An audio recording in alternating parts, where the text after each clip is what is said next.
Hello students of 7th standard. Hindi का lesson 7 रहस्य, उसे अब हम देखेंगे। बहुत सुंदर कहानी है यह। इसे लिखा है हरिकृष्ण देवसरे और इसमें उन्होंने इस कहानी के माध्यम से लेखक ने बच्चों को अंधविश्वासों से दूर रहते हुए वैज्ञानिक दृष्टिकोण को अपनाने के लिए प्रेरित किया है। मतलब हमें अंधविश्वास में ज़्यादा ध्यान नहीं देना चाहिए, उसके लिए हमें साइंटिफिक जो तरीका है उसे अपनाना चाहिए। तो चलो हम स्टार्ट करते हैं। और इसे शुरू करने के पहले अगेन मैं एक बार सभी से रिक्वेस्ट करूँगी कि अगर आपको मेरा पढ़ाना अच्छा लगता है तो प्लीज़ इस चैनल को सब्सक्राइब करें, लाइक करें और ज़्यादा से ज़्यादा शेयर करें, जिससे बहुत सारे बच्चों का फ़ायदा हो सके। चलिए हम इस स्टोरी को देखते हैं। ये कहानी। अंधेरी रात थी, चारों ओर सन्नाटा था, हाथ फैलाए न सूझता था। कभी कभी कुत्तों के भौंकने की आवाज़ सुनाई पड़ती थी। आधी रात बीत चुकी थी। मामा जी के घर से कुछ दूरी पर सामने हवेली थी। ये जो स्टोरी है ना, बहुत अच्छी है। एक आर्यन नाम का लड़का है जो अपने मामा जी के घर आता है और वहाँ पर वो रात में क्या देखता है, तो वह उसने यहाँ पर डिस्क्राइब किया है कि अंधेरी रात थी और चारों तरफ सन्नाटा था, मतलब शांत था सब तरफ। हाथ फैलाना सूझता था, मतलब इतना अंधेरा था कि हम अगर हाथ से हाथ टकरा भी जाए तो हमें समझ ना आए। कभी कभी कुत्तों के भौंकने की आवाज़ सुनाई पड़ती थी, मतलब आधी रात में तो अक्सर कुत्ते जो भौंकते हैं उसकी आवाज़ हमें स्पष्ट सुनाई देती है ना, उसी तरह सुनाई दे रही थी। मामा जी के घर से कुछ दूरी पर सामने हवेली थी। अब आर्यन कहाँ आया हुआ है? अपने मामा जी के घर आया है। तो वह बता रहा है कि वहाँ पर सामने एक हवेली थी। हवेली में उजाला था। आर्यन खेतों को सरपट पार करता हुआ उस ओर अकेले बढ़ रहा था। अब देखिए, आर्यन अपने मामा के घर आया है, लेकिन वह हवेली की तरफ जा रहा है। उस हवेली में आधी रात के बाद कल भी ऐसा ही उजाला देखा था। मामा जी ने पहले ही आर्यन से कह दिया था, उधर हवेली की ओर जाने की ज़रूरत नहीं है, वह हवेली भूतों का डेरा है। अब मामा जी के घर आया था तो उसने वहाँ पास में हवेली देखी थी, तो उसे उत्सुकता थी। उसने क्या देखा कि आधी रात के बाद उस हवेली में उजाला दिखाई देता है, तो वह बढ़ता चला जा रहा था। जबकि पहले मामा जी ने आर्यन को समझा दिया था कि उस हवेली की तरफ नहीं जाना, क्योंकि वहाँ पर भूत रहते हैं। आर्यन मन ही मन मुस्काने लगा। वह जानता था कि भूत वूत कुछ नहीं होते, यह कपोल कल्पना है। आर्यन को अंधविश्वासों पर बिल्कुल विश्वास नहीं था, मतलब अंधा विश्वास, किसी भी ऐसी बातों पर उसे विश्वास नहीं होता था जिस पे सिर्फ कल्पना हो, जो सिर्फ बोला गया हो। तो यहाँ पर देखिए, हवेली हमें यहाँ चित्र में दिखाई गई है। तो वो सोच रहा है कि यह सिर्फ एक कल्पना है, कपोल कल्पना है, मतलब ऐसा सोची हुई बातें हैं। कक्षा में विज्ञान के शिक्षक ने वैज्ञानिक दृष्टिकोण अच्छी तरह समझाया था। अब जब स्कूल में वह जाता है तब उसे पता है कि टीचर हमेशा समझाते हैं कि कोई भी चीज़ को इस तरह से नहीं मान लेना चाहिए कि लोग बोल रहे हैं और हम सुन लें, लेकिन उसके पीछे कुछ वैज्ञानिक तथ्य होते हैं जिसे हमने समझना चाहिए। रहस्य का पता लगाने के लिए उसने मन में ठान लिया। उसने सोचा, मैं तो इस रहस्य को जानकर रहूँगा कि हवेली में आधी रात के बाद क्यों उजाला होता है और क्या है वहाँ पे।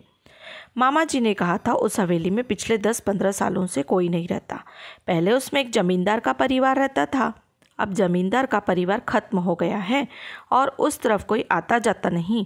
एक बार घीसू उधर गया था, बेचारे का बुरा हाल हुआ था। 3 महीने तक खाट पकड़े रहा। अब मामा जी ने उसे उस हवेली के बारे में बच्चों को बता दिया कि भाई 15 सालों से वहाँ पे कोई नहीं रहता। पहले एक ज़मींदार का परिवार रहता था और वह परिवार अब नहीं है, तो उस तरफ कोई भी नहीं जाता है। और एक बार घीसू, मतलब उस गांव का कोई व्यक्ति गया होगा, तो वह बहुत डर गया और 3 महीने तक वह बीमार रहा। खाट पकड़े रहना मतलब वह बीमार हो गया। आर्यन करवटें बदलता रहा। आधी रात को उठकर छत से उसने हवेली को फिर से देखा। वहाँ रोशनी थी। गर्मी की छुट्टियाँ बिताने के लिए वह मामा जी के घर आया था। अब देखिए, आर्यन उस समय का ये वर्णन है जब वह आधी रात को उसने देखा। क्या देखा कि हवेली की तरफ देखा कि यह वहाँ से उसको रोशनी दिखाई दे रही थी। गर्मी की छुट्टियाँ बिताने के लिए वह अपने मामा जी के घर आया था और मामा जी का गांव एक समृद्ध गांव था। समृद्ध मतलब बहुत अच्छा, यानी वहाँ पर सभी सुविधाएं थी, ऐसा वह गांव था। मामा जी के पास एक विदेशी डिजिटल कैमरा भी है, यह बात आर्यन को मालूम थी। अब समृद्ध गांव है, वहाँ पर सभी चीज़ें मिलती हैं, तो मामा जी के पास भी सभी चीज़ें थी, तो उनके पास एक डिजिटल कैमरा था। मामा जी की एक लड़की थी, उसका नाम था कनिष्का। आर्यन ने कनिष्का से कुछ सलाह मशविरा किया। दोनों बहादुर थे। अगला कदम उठाने के लिए उन्होंने कमर कस ली। अब हवेली के बारे में जानने की उत्सुकता तो आर्यन को थी ही। उसने मामा जी की जो लड़की थी कनिष्का, उसके साथ मिलकर कुछ सलाह की, और दोनों ही बहादुर थे। कनिष्का भी आर्यन की तरह बहादुर थी। दोनों ने सोचा कि हम हवेली का जो पता है, जो रहस्य है, उससे पता करके ही रहेंगे। तो अगला कदम उठाने के लिए उन्होंने कमर कस ली, मतलब उन्होंने तैयारी कर ली। अगली सुबह उसने मामा जी से कैमरा मांग लिया। मामा जी को साथ बैठाकर मामा जी का फ़ोटो लिया। अब सबसे पहले अगर रहस्य को पता करना है तो पास में कैमरा होना बहुत ज़रूरी है। तो उसने क्या किया, सुबह अपने मामा जी से कैमरा मांगा, तो मामा जी ने खुशी से कैमरा दे दिया। मामा जी के साथ बैठकर उसने फ़ोटो लिया। फिर मामा मामी कनिष्का के भी फ़ोटो खींचे। कनिष्का ने मामा मामी के साथ आर्यन के फ़ोटो खींचे। अब सभी ने अच्छी तरह से फ़ोटोग्राफी कर ली। मामा मामी जी खुश थे। मामा जी ने कैमरे की तारीफ के पुल बांधते हुए कहा, रात में मामूली रोशनी में बिना फ्लैश गन के भी यह तस्वीर खींच लेता है। कमाल का लेंस लगा है इसमें। आर्यन ने कैमरा अपने पास रख लिया था। कैमरा पाकर आर्यन और कनिष्का बहुत प्रसन्न थे। वे दोनों रात होने का इंतजार करने लगे। रहस्य का पता लगाने का यह अच्छा अवसर था। अभी जैसे ही उन लोग को मालूम पड़ा कि ये कैमरा बहुत अच्छा है, मतलब बहुत एडवांस्ड है, कि बिना फ्लैश गन के भी यह तस्वीर खींच लेता है, अगर बहुत कम रोशनी रही तो भी, तो ये दोनों बच्चे तो बहुत खुश हो गए। और उन्हें पता था कि अब रात होने वाली है, और रात होगी तो हम इस रहस्य का पता लगाने के लिए निकल पड़ेंगे। अंधेरा होते ही दोनों घर से निकल पड़े। हवेली सामने थी। अंदर से हंसी और कहकहों की आवाज़ें सुनाई पड़ रही थी। अब दोनों हवेली के निकट पहुंच गए, और हवेली के अंदर से उन्हें बहुत सारी हंसी और कहकहों, यानी ज़ोर ज़ोर से बातें करके ठहाका लगाने की हंसी की आवाज़ें उन्हें सुनाई देने लगी। आर्यन और कनिष्का ने पहले चारों ओर ध्यान से देखा। कहीं कोई खतरा नहीं था। वे दबे पांव हवेली में चले गए। अभी सबसे पहले जैसे ही एंट्री की उन्होंने हवेली में, तो उन्होंने देखा कि आसपास कोई है तो नहीं। जब उनको पता पड़ गया कि कुछ अब खतरा नहीं है, तो दबे पांव मतलब धीरे धीरे बिल्कुल वो हवेली में चले गए। बीचों बीच एक बड़ा कमरा था। उसका दरवाज़ा अंदर से बंद था। खिड़कियाँ नीचे से बंद थी लेकिन ऊपर से खुली थी। अब जैसे ही वो हवेली के करीब पहुँचे ना, तो उन्हें ऐसा दिखाई दिया कि एक बहुत बड़ा सा कमरा है, लेकिन उसका दरवाज़ा अंदर से बंद है। खिड़कियाँ अक्सर देखते हैं ना, ऊपर और नीचे वाली खिड़कियाँ होती है हवेली में, उस तरह की खिड़कियाँ थी। ऊपर की खिड़कियाँ खुली थी लेकिन नीचे की खिड़कियाँ बंद थीं। बड़ी सावधानी से आर्यन ने अंदर झांक कर देखा। अब आर्यन को तो उत्सुकता थी। उसने बहुत सावधानी से अंदर झांक कर देखा। क्या दिखाई दिया उसे?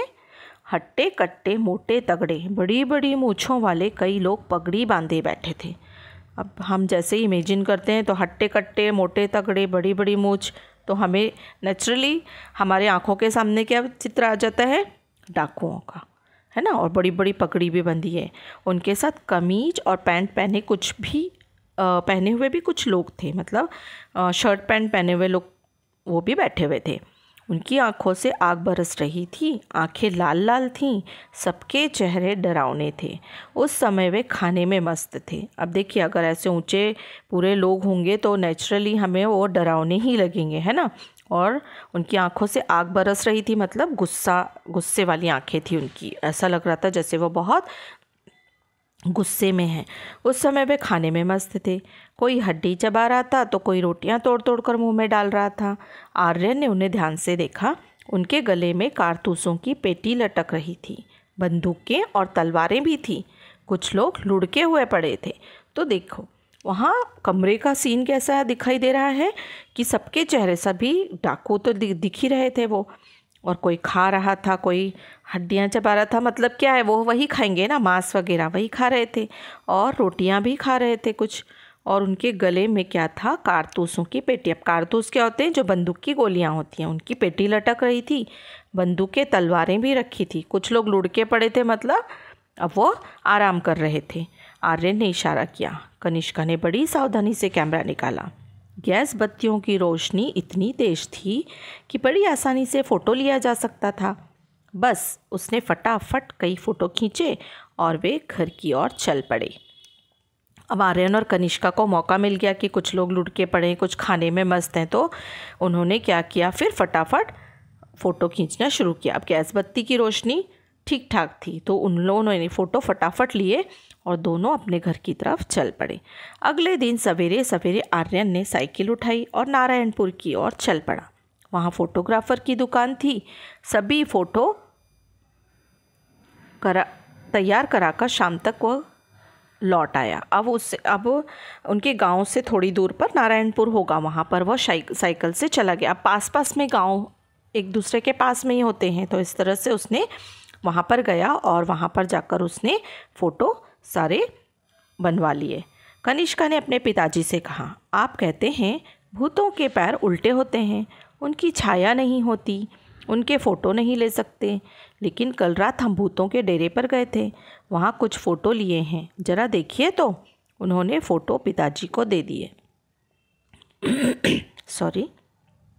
अब कनिष्का ने आई और अपने पिताजी से क्या कहा कि आप हमेशा ऐसे बोलते हैं कि भूतों के पैर उल्टे होते हैं, उनकी छाया नहीं होती। देखिए, ये बातें हम अक्सर बहुत सुनने में आती है ना, सुनते रहते हैं, कोई कोई बताता है इस तरह से। तो यही सब बातें कनिष्का को भी पता थी। तो उसने, और वो यहाँ तक बोलते हैं कि वो भूतों की फ़ोटो नहीं आती।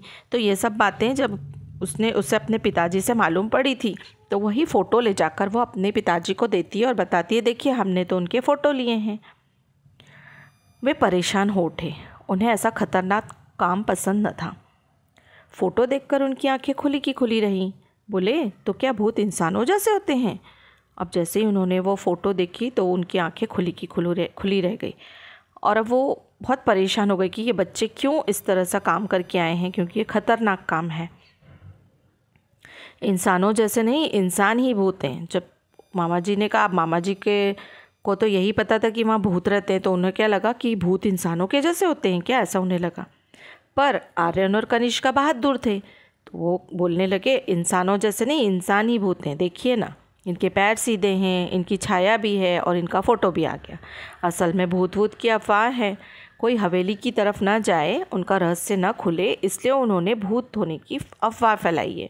देखिए, बच्चों को पूरा रहस्य समझ में आ गया कि इन डाकुओं ने क्या करा, उस हवेली पर अपना कब्जा बनाए रखा है और लोग, आसपास के लोग वहाँ पर ना आए, पुलिस को मालूम ना पड़े, इसलिए अफवाह फैला दी कि यहाँ भूत रहते हैं, तो कोई भी डर के मारे नहीं आएगा और इस तरह से वह भी बचे रहेंगे। सॉरी। यदि लोगों का आना जाना रहता तो ये लोग वहाँ अपना क्रियाकलाप कैसे चलाते? अब डाकू अपनी डकैती करके आते होंगे, वहाँ पर आराम करते होंगे और अपना हिसाब किताब कुछ जो कुछ करते होंगे, इसलिए वह नहीं चाहते थे कि लोग या पुलिस वहाँ तक आए, इसलिए उन्होंने यह सब खेल रचा होगा। ऐसा आर्यन और कनिष्का को समझ में आ गया। फिर कुछ रुक कर बोला, आप मेरे साथ थाने चलेंगे, मुझे इस मामले में बहुत गड़बड़ लगती है, आर्यन ने कहा। अब ये सब बातें आर्यन बता रहा है अपने मामा को और बोलता है कि अब आप मेरे साथ थाने चलें। तो यहाँ पर थानेदार के पास वो लोग जाते हैं और थानेदार ने फ़ोटो देखते ही कहा, इन डाकुओं के गिरोह ने कई वर्षों से बहुत ही उत्पात मचा कर रखा है, डकैती, राहजनी इनका पेशा है। तो थानेदार क्या कहते हैं कि यह डाकुओं के गिरोह है, मतलब उनका ग्रुप है, जिन्होंने बहुत सभी को सता कर रखा हुआ है। ये डकैती भी करते हैं, राहजनी मतलब राह में चलते हुए लोगों को भी लूटते हैं, यही इनका काम है।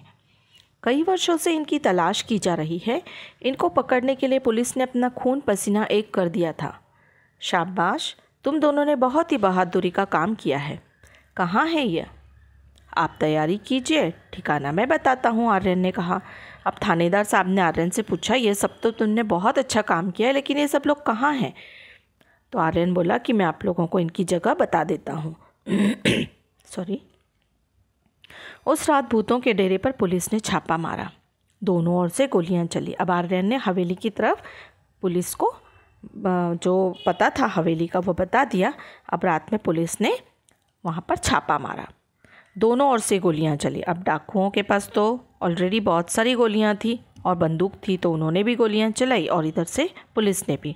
उनके कुछ साथी मारे गए और कुछ पकड़े गए। अब डाकुओं के कुछ साथी मारे गए, कुछ पकड़े गए। गांव वालों ने हवेली में बसे भूतों को देखा तो चकित रह गए। सभी डाकुओं के आतंक से मुक्त हो गए।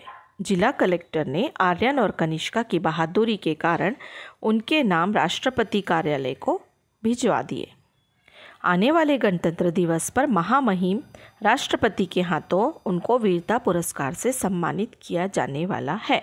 मतलब आर्यन और कनिष्का ने बहुत बहादुरी का काम किया। वहाँ जाकर उन्होंने फ़ोटो लिए उन डाकुओं के और फिर किसे दिए? पुलिस को दिए, और उनकी वजह से डाकुओं का दल पकड़ा गया। इसलिए खुश होकर थानेदार साहब ने क्या किया? उनका नाम राष्ट्रपति कार्यालय को भेजा, जहां उन्हें वीरता पुरस्कार के लिए सम्मानित किया जाने वाला है। तो बहुत सुंदर कहानी है। तो यहाँ इस कहानी से हमें शिक्षा मिलती है कि हमें अंधविश्वास नहीं करना चाहिए। उस पर जब भी हम कोई तर्क इस तरह का देखें तो उस पर वैज्ञानिक तर्क को भी हम मानें और बहादुरी रखें। तो ये हमें बहुत अच्छी प्रेरणा देती है। यहाँ कुछ शब्द वाटिका में शब्द दिए हैं, वो हम देखेंगे। सन्नाटा मतलब नीरव शांति, सलाह मशविरा मतलब परामर्श, बीचों बीच मध्य भाग में, उत्पात उधम उपद्रव, डकैती यानी लूटपाट, राहजनी रास्ते में लूटपाट, आतंक यानी दहशत या भय। कुछ मुहावरे यहाँ पर आए थे, है ना, लेसन में, जैसे खाट पकड़ना या मतलब बीमार होना, करवटें बदलना मतलब बेचैन रहना, कमर कसना दृढ़ संकल्प करना, तारीफ के पुल बांधना मतलब प्रशंसा करना, आंखें खुली की खुली रहना मतलब चकित रह जाना, खून पसीना एक करना मतलब कड़ी मेहनत करना, हथियार डालना मतलब आत्मसमर्पण करना। तो ये मुहावरे आ गए। इसके कुछ क्वेश्चन आंसर्स हैं जो मैं आपको नेक्स्ट वीडियो में दूंगी।